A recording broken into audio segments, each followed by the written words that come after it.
qui est d'ailleurs l'homme à l'honneur ce jour. Nous avons également le plaisir de vous faire part de la participation de Madame le CG, Christine Nepa, toujours là, déterminée à accompagner les actions de son Excellence Monsieur le Ministre Tony Mwamba Kazadi. Je rappelle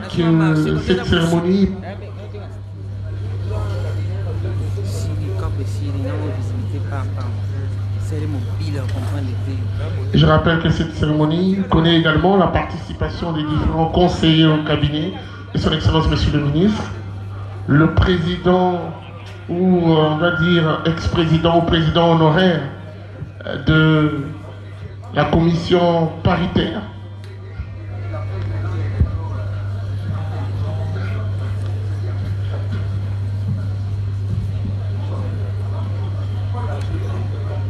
je pense que nous avons fini avec toutes les décorations. J'aimerais que nous puissions auditionner un tout petit peu une chanson, un produit managé par la Charcom au ministère de l'EPST, une chanson qui valorise la gratuité, une très belle chanson chantée par un Congolais, une Congolaise, je pense, Christy. Elle accompagne d'où elle est les actions menées par son Excellence Monsieur le Ministre de l'EPST, Tony Mwamba, le professeur.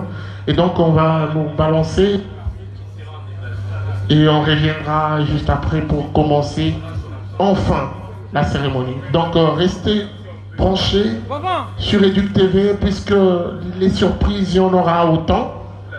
Et nous sommes là pour accompagner ces moments de joie, surtout de plaisir pour nos différents candidats. Voilà, la chanson.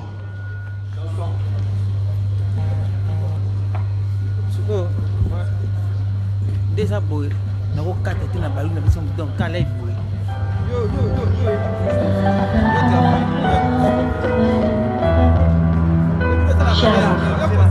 Depuis 2019, le président de la République, Félix Antoine Tshisekedi Tshilombo, a décidé d'activer la machine de la gratuité de l'enseignement.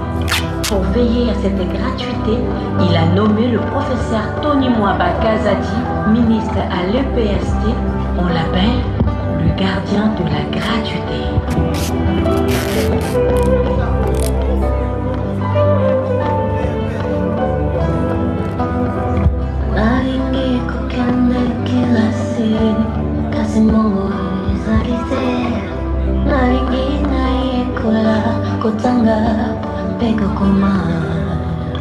Si seulement maman avait les moyens,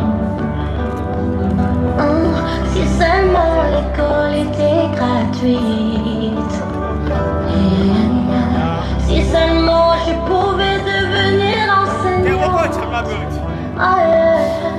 si seulement mon rêve pouvait devenir réalité.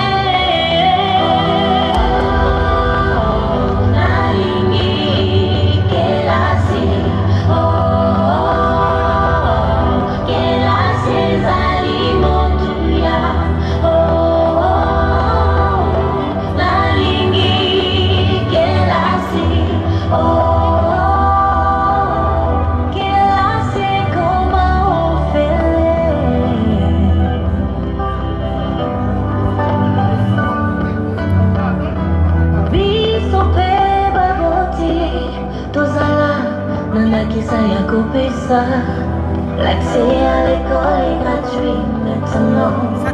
Il faut nous lever. Totina mwana yekola pa koma motolobi ezali ya bangoe. Mama telema obunga ona benene na banana yoe.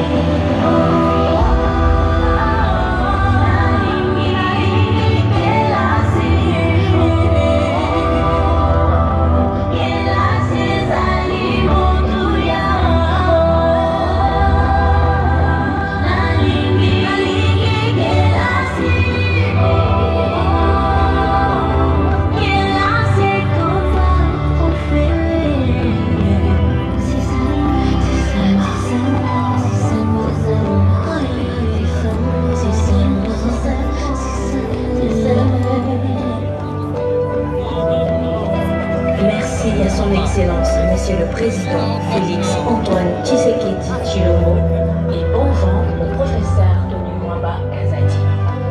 Ça c'est un ficelle, hein? Ça c'est un ficelle. Ok, mais on fait la même chose pour les autres aussi. Lui. Voilà, nous avons suivi cette belle chanson. J'aimerais préciser que Stéphie Mukindi, Julien Pia et l'angoisse, l'anxiété. C'est un mélange de sentiments, c'est en même temps un grand événement pour toute la République, pour les ministères des DPST et même ces finalistes qui nous attendent. On voit là, à l'extérieur, il y a les prouvettes. Stéphie Mukindi, est-ce que vous m'entendez? L'IG lui-même, l'inspecteur, c'est lui qui a été... Monsieur Odia, l'homme orchestre. Voilà, il a même chapeauté, piloté tous ces travaux qu'aujourd'hui, on va devoir publier officiellement les résultats. En tout cas, c'est un grand événement. Et quand on parle justement de l'Exeta, on parle aussi de toute une année scolaire. Parlons-en alors, parlons de cette année scolaire, l'année scolaire 2020-2021. Je crois qu'il y a une information déjà Léon, ok. On va alors, oui. Je vais dans un instant prendre la parole déjà. De l'autre côté, donc, les gens qui sont à la maison, je crois que si la régie est même mèche avec nous. Elle a toujours été des mèches avec nous. Allez, on va laisser l'antenne à Guichungu.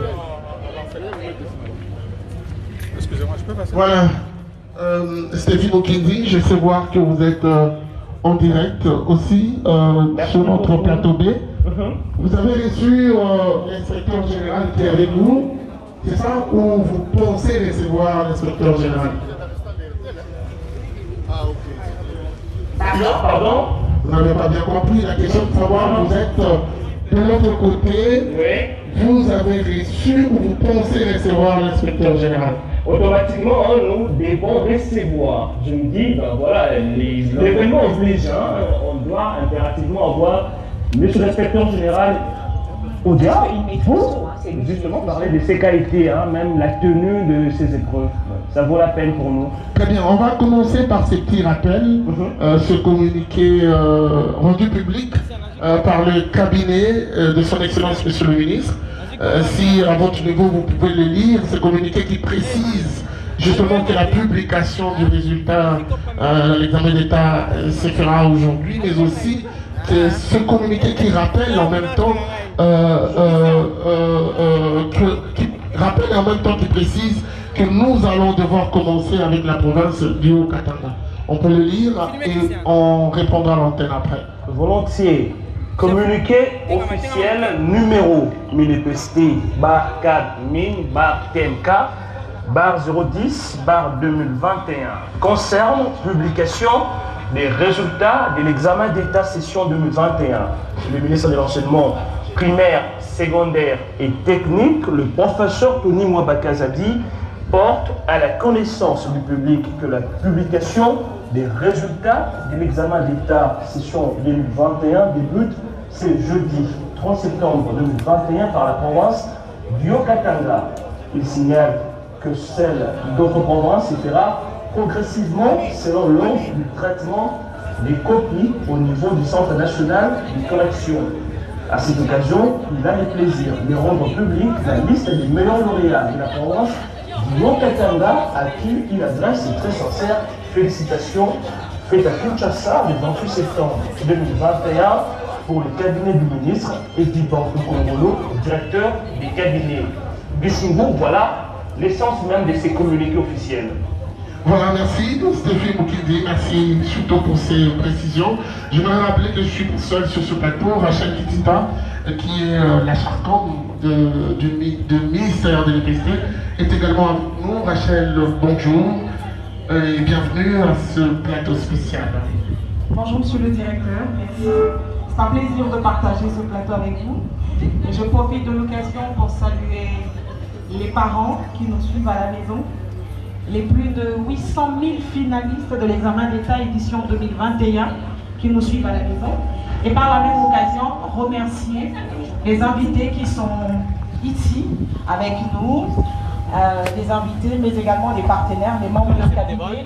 Donc, trouvez ici l'expression de notre gratitude parce que vous avez bien voulu participer à cette cérémonie en direct de la chaîne thématique Éduc Télévision.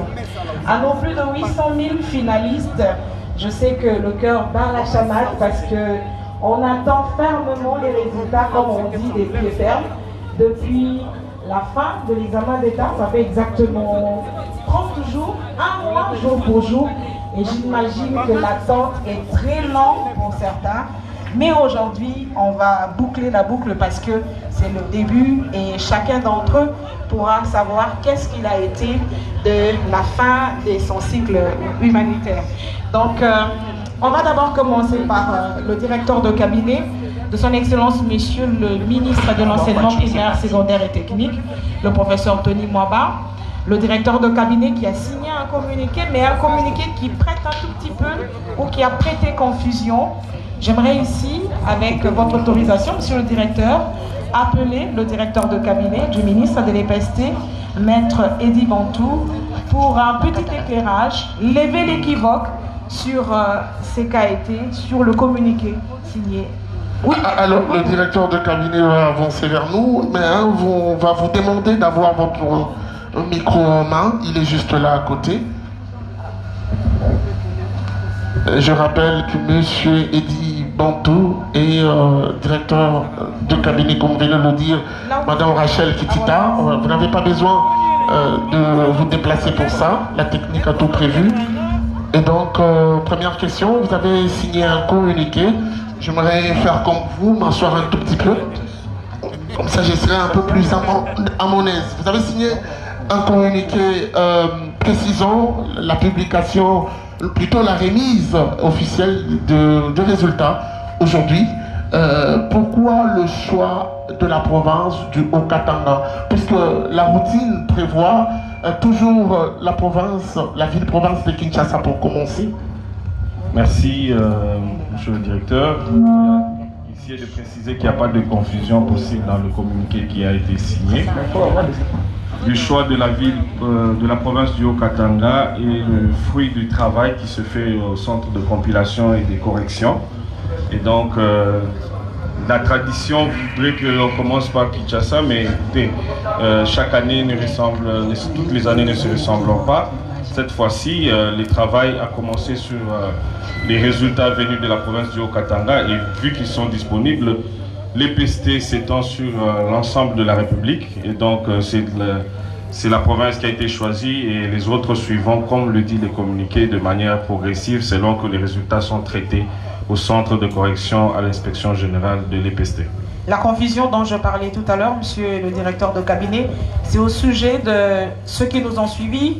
Certains médias ont parlé aujourd'hui de la publication globale de tous les résultats. Donc vous confirmez que ce n'est pas le cas, alors que le communiqué est très clair.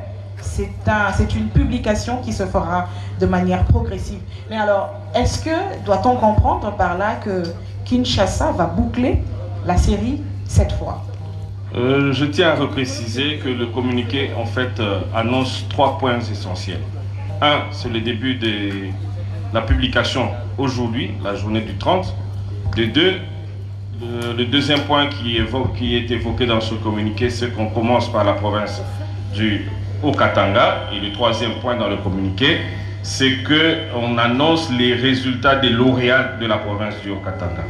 Donc voilà, et que la suite, s'il faut dire, je venais de le dire tantôt, sera la publication progressive des résultats selon que les résultats sont traités au niveau du centre de correction. Dire que le Kinshasa sera la dernière à être publiée, la dernière province qui sera publiée, je ne saurais répondre parce que nous ne savons pas comment se déroulent les travaux au sein du centre de compilation et le centre de correction de l'inspection générale. Ça peut être la deuxième province, que les élèves soient en attente et à travers la chaîne Éduc TV ainsi que les différents partenaires, ils seront informés en temps utile de la suite.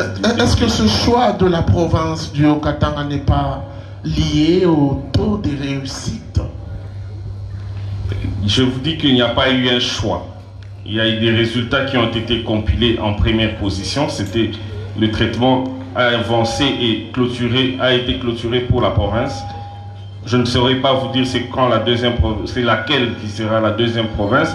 Au fur et à mesure que les centres de correction évoluent avec son travail, les résultats sortiront. Il n'y a pas de provinces qui sont prioritaires ou moins prioritaires que les autres. Au fur et à mesure, tous les résultats seront connus et publiés. Est-ce que...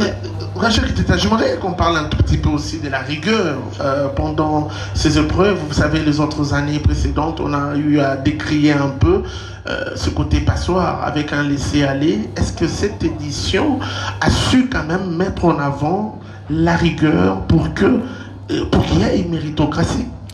Il ne faut pas vous faire un dessin pour que vous puissiez comprendre que ça a été très différent cette année, l'organisation de l'examen d'État aux années précédentes, puisque à chaque ministre qui passe à l'EPST, sa touche particulière, sa personnalité, sa façon de voir les choses.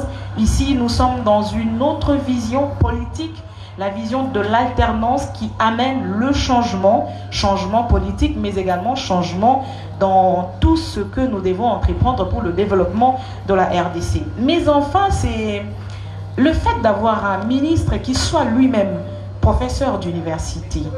L'université, c'est un grand homme qui réfléchit autrement, un grand intellectuel, lui-même très discipliné, très rigoureux.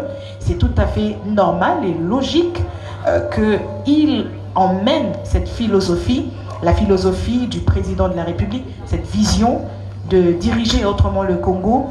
C'est tout à fait normal que cette année, on a assisté à une série d'examens d'État qui s'est passée sans beaucoup de difficultés, sans beaucoup d'altercations, même si la perfection dans l'œuvre humaine n'existe pas, mais il faut reconnaître qu'elle a été magistralement bien organisée. J'aimerais que vous fassiez compléter par l'inspecteur général qui nous fait cet honneur aujourd'hui d'être là, monsieur l'inspecteur général. Avant de prendre madame la secrétaire générale, vous avez organisé ces épreuves. Première question, est-ce que vous étiez dans toutes les conditions favorables pour réussir cette édition 2021 de l'examen d'État?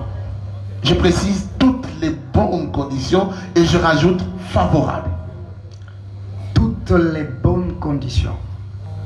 C'est trop dire et je ne saurais pas répondre à cette question trop globalisante. Toutes les bonnes conditions. Vous parlez sur quel plan technique, administratif, financier, organisationnel? L'organisation est vaste, effectivement. Elle nécessite des détails. Mais disons grosso modo que tout s'est bien passé. Comme vous l'avez remarqué, aujourd'hui là, on est au 13e, si pas 15e paiement. Le Trésor public a fait son travail. Par le passé, on y allait mollo, il fallait attendre. Comme vous le savez, 2020 n'a pas été payé. On m'apprend aussi que 2017, c'était pas payé. Mais aujourd'hui, je vous rassure que les choses marchent comme il se doit. Parce que tous les travaux intensifs... Il y a une volonté de payer ou on paye déjà? On a déjà payé plus ou moins 13 étapes. C'est déjà fait. Et aujourd'hui où je vous parle, on est à la 15e, au 15e paiement. On paye aujourd'hui les correcteurs de 2020. De 2021, parce que les travaux continuent. Nous espérons que dans peu de temps, on aura également payé. Voilà, ça c'est sur le plan financier. On ne se plaint pas trop. Même si les gens pouvaient chercher des milliers, il faut avoir 5, 15 millions, mais on a pu prendre ce qu'on a pu et les choses marchent sur ce plan. Qui sont prises en charge par ces fonds débloqués par le gouvernement congolais? Les superviseurs ou les surveillants? J'ai pas bien perçu votre question. Qui prend en charge? Qui sont pris en charge par ces fonds débloqués par le gouvernement? Ah ben tous les intervenants. Ils sont superviseurs seulement ou ils sont surveillants? Parce qu'il y a une nuance. Deux fois quand on parle de superviseurs, on a tendance à croire que les surveillants sont mis de côté. Alors l'enveloppe concerne et les superviseurs et les surveillants ou c'est fait de manière parallèle? Attention, ce sont des questions qui se posent. Ah ben, ouais. Il y a deux parties, il y a deux sources de financement. Vous avez le Trésor public qui finance le gros du monde des activités, mais vous avez aussi les fonds générés. Les parents contribuent. Jusqu'à preuve du contraire, nous ne sommes pas encore à la gratuité au niveau du secondaire. Les surveillants sont pris en charge par les parents. De ce côté-là, il y a eu des plaintes par-ci par-là, mais je crois que ça part à vraiment casser les carreaux. On évolue, ça va. Il n'y a pas tellement de problèmes. Donc au plan financier, je me dis, il n'y a pas d'inquiétude jusque-là. Au plan technique, c'est-à-dire, vous voulez parler de la correction des cahiers qui sont parvenus au Centre national de correction à temps opportun, c'est vrai.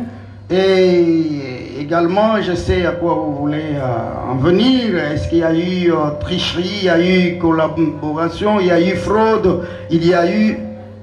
Je ne dirais pas qu'il n'y en a pas eu. C'est difficile de le juger à mon niveau. Je ne peux pas me jeter des fleurs. Il appartient à vous, au public et à tous les autres de juger. Mais j'ose croire qu'il y a eu diminution sensible de toutes ces antivaleurs. On a pu monter des stratégies. Elles ont réussi en partie. Je ne voudrais pas évaluer, ou plutôt avancer, moi ici, le taux de pourcentage. C'est à vous de le faire. Et de ce côté, comme je le dis, techniquement parlant, ça va. Les choses marchent, même si vous pouvez vous plaindre à votre niveau, c'est votre droit. Et au plan administratif, ça marche également, parce que toutes les formules sont parvenues à destination, elles nous ont été retournées, et nous sommes en train de les exploiter au fur et à mesure, c'est-à-dire les rapports des centres de passation, les rapports des inspecteurs principaux provinciaux, et ça nous parvient, on exploite, et c'est ce qui nous permet de publier les résultats. Voilà, globalement, ça a bien marché. 15%, 20, 40, 80, c'est à vous de juger. Monsieur l'inspecteur général, on va faire un clin d'œil à ces femmes, ces hommes héros qui ont travaillé d'arrache-pied pour finir corriger les items de l'examen d'État édition 2021. De combien de personnes aviez-vous besoin pour travailler et finir tout ce travail? Les opérations d'organisation de l'examen d'État nécessitent 1 millier de personnes, plus ou moins plus de 1400 personnes, plus de 1400 au niveau du Centre national de correction. Et j'ajoute, je crois que c'est ce que vous avez dit, qu'est-ce que nous pensons de toutes ces personnes, toutes ces femmes, tous ces hommes qui se sont dévoués à ce travail. Moi, je leur jette des fleurs. Allez-y, madame, au moment où je parle avec vous, il y en a qui travaillent.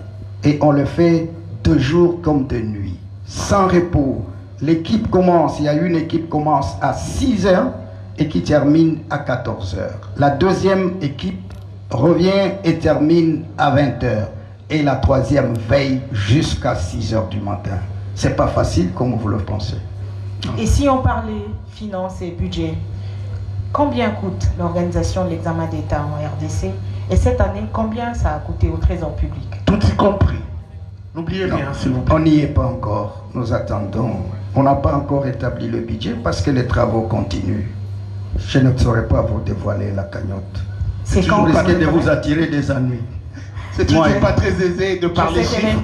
Les gens n'aiment pas chiffres. Toutes les questions. S'il vous plaît, madame. S'il vous plaît, madame. Ne revenez pas à 15 milliards, 20 milliards, 31 milliards. Mais j'ai dit, ça coûtera ce que ça coûtera. On vous le concède. Alors, monsieur l'inspecteur général, avant de prendre madame le CG, il y a eu une situation, je reste avec vous, monsieur l'inspecteur général. Il y a eu une situation au Sankourou 2.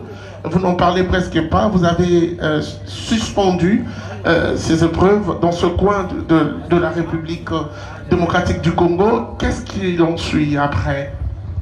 Après, commencez d'abord par le commencement.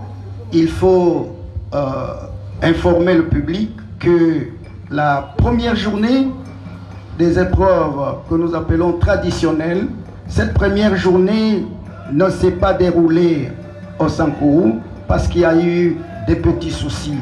Les candidats étaient intoxiqués Ils ont cru que les preuves n'étaient pas conformes à leur option. C'est ainsi que les cahiers d'items ont été déchirés et l'épreuve n'a pas eu lieu. Mais je ne vous dirai pas ce que pense le jury, parce que le jury n'a pas encore statué sur cette question-là. Très bien, on va vous garder une minute. Nous venons de constater, Madame Rachid Tita, que sont le ministre de l'Éducation, Tony Mwamba Kazali, qui va devoir nous recevoir, plutôt nous rejoindre sur ce plateau. Oui, puisque avec lui, nous avons également deux trois questions. Mais également, il serait mieux de rappeler à tous ceux qui nous suivent que l'émission est à téléphone ouvert. Vous pouvez nous contacter. Ce sont libres pour poser vos questions et participer en direct. Monsieur le ministre de l'EPST est en train justement de faire son entrée, accompagné de ses collaborateurs. C'est toujours un plaisir d'être avec lui, ça n'arrive pas à tout le monde.